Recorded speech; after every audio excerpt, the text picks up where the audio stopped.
Biomechanics and their role within tennis coaching. Today, I'm sort of talking about biomechanics. One thing I get hit a lot with online and in person is, yes, Steve, but what about biomechanics? There's biomechanical principles that all the top players have. There's common trends within each player's technique that we know are efficient and effective. Now, I'm not saying that biomechanics are not important. Obviously, biomechanics is how the body moves, and it's the most possibly the efficient and effective way. But it's just a framework. It's very individualized as well. Just because one player moves in a specific way, efficiently, effectively, doesn't mean every player will move the same way. Now, there will be common traits, but that's just human nature. It's what we call intrinsic dynamics. It's our own range of coordination. To hit the ball from low to high, to get height on the ball, we know the racket has to move from a low to high racket path. That's just physics. That's not to say that all the players in the world don't do that, but they'll have different ways of actually conducting that movement. Again, the intrinsic dynamics, our own personal coordination. But what happens in tennis is people look at biomechanics and look at biomechanical principles and they think they can just copy and paste it and apply it.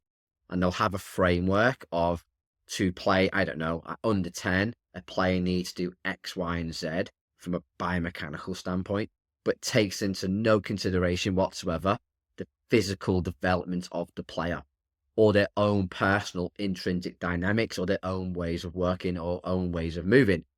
And that's where it breaks down, and people can't get past that.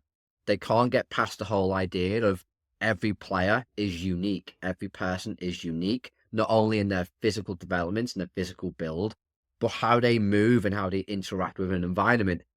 And it's quite easy just again copy and paste and say, well, that player uses a C shape, therefore every player must use a C shape.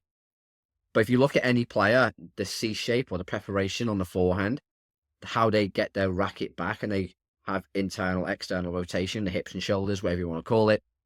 Everyone will do it differently, but even the same player will do it differently for every single ball.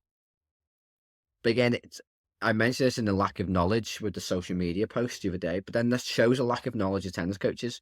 They will look at a player and think they can just apply this movement solution to every single player, and they will not take into consideration the age or stage of the physical development of the player. But from an ecological dynamics point of view, I'm very aware of biomechanics because I want to make sure the player avoids injury. I also have to look within the biomechanical range for each player based on their physical development and how they interact with the game. So it's not saying that ecological dynamics dismisses biomechanics. We need to understand how the body moves. But what's missing in a lot of this is coaches don't understand how we learn movement. We don't learn movement through repetition. We don't learn movement through explicit sort of demonstrations of being told what to do and doing it in isolation. And that's where it breaks down. So even with these biomechanical principles and coaches who are technical experts and they're teaching biomechanics, they teach it in a way in which the body doesn't learn. They isolate the skill, they basket feed it, they'll tell the person what to do, they'll put it into some kind of sequence. So yes, good biomechanical principles, but they're teaching it in the way the body doesn't learn it. So it's irrelevant. So again, a great conversation the other week with a coach about sort of drop feeding and getting the top player. And if you watch top players, the top players do lots of basket feeding. They're not learning the movement. They're not learning the skill. And coaches, again, it shows a lack of knowledge and a lack of understanding of how to coach.